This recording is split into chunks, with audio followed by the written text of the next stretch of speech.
2012 é ano de eleições municipais, nós vamos escolher prefeitos e vereadores, e assim como em outras cidades brasileiras, Manaus começa a conhecer os candidatos que vão disputar esses cargos.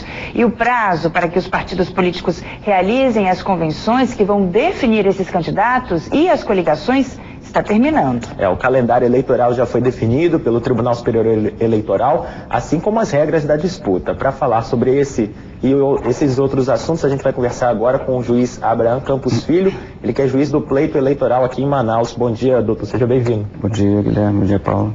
Os candidatos que vão disputar as eleições deste ano, eles já estão proibidos de participar de programas de rádio e televisão?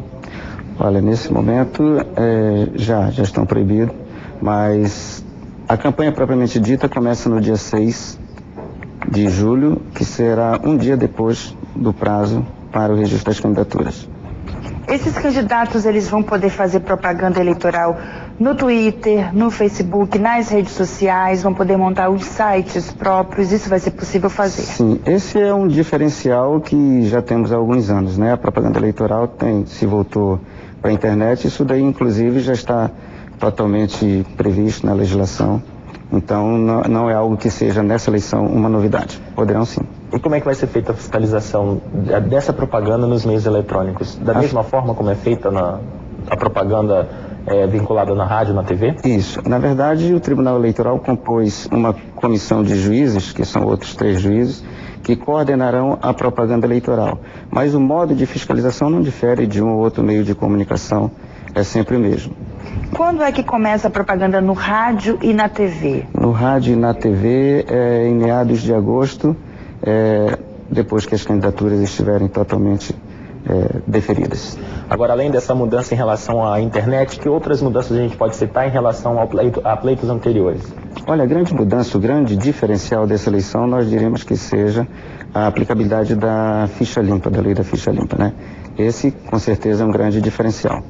Ele já começa a vigorar esse ano, inclusive já tem políticos que tiveram a candidatura impugnada por conta disso, não puderam se candidatar? Não, ainda não, porque ainda não chegou o prazo de registro das candidaturas. Quer dizer, essa análise é feita depois? Essa análise é feita a partir do dia 6 de julho em diante. Depois das convenções, Depois né? das convenções. Nós temos até o 30 de final desse mês, dia 30 para o encerramento das convenções, e até o dia 5 às 19 horas para o registro das candidaturas.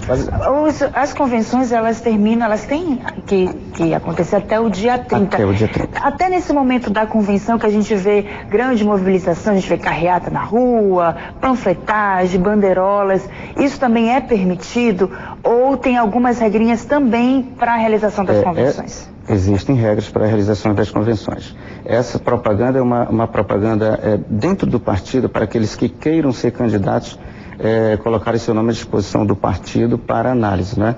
Ainda não é a propaganda eleitoral propriamente dita, que essa só começa no dia 6 de julho, após o encerramento do prazo para o registro dos candidatos. Agora a gente falou agora um pouco da lei da ficha limpa, mas queria que o senhor esclarecesse para a população exatamente o que diz a lei, quem pode participar e, na verdade, quem não pode participar da eleição, né? Olha, a lei da ficha limpa, como eu falei ainda há pouco, é um diferencial que não vai poder permitir que os candidatos que tenham suas contas reprovadas ou que tenham sido condenados por um órgão colegiado não poderão participar das eleições, né?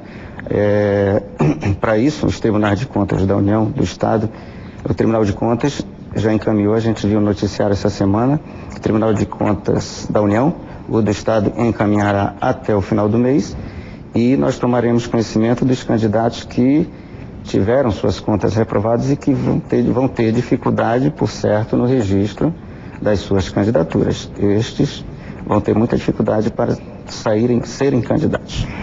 Você acredita que vai existir algum caso do candidato que está ali manchado, né? Que está ali sujo na tal da ficha limpa, ele se registra, ele quer se candidatar e pode ocorrer esse caso de até o dia da eleição não ter resolvido esse problema, ou vocês vão trabalhar, o TRE vai trabalhar para garantir que essa lei seja cumprida e que esse candidato que está sujo não concorra à eleição? Nós temos que necessariamente observar essa lei. O candidato, por certo, haverá de pedir o seu registro, que nós vamos analisar o Ministério Público sempre vigilante, sempre observando, sempre fiscalizando, como é da essência da sua atividade, né? Assim como a própria comunidade, a própria população pode levar a notícia à Justiça Eleitoral de que aquele candidato não tem condição de participar do pleito, né? Além disso, evidentemente que nós faremos uma triagem muito rigorosa para chegarmos a essas conclusões. Via de regra, o candidato pede o seu registro e aguarda o pronunciamento da Justiça Eleitoral. Doutor, quando é que vai ser feita a primeira prestação de contas de gastos de campanha? E esse documento vai estar disponível para a população? A prestação de contas, a coordenação do pleito foi dividida entre 2 juízes. A mim coube a maior parte das atribuições. E ao juízo da 58ª Zona Eleitoral, que está a cargo do meu colega Dr. César Bandeira, ficou exclusivamente a análise das prestações de contas. Porque a expectativa é que nós tenhamos cerca de 1.000 candidaturas. Então serão 1.000 prestações de contas, assim como 1.000 pedidos de registros, e seria praticamente inviável a gente cumprir os prazos do calendário eleitoral apenas com o juiz. Então coube a esse colega analisar exclusivamente as contas, logo após a eleição.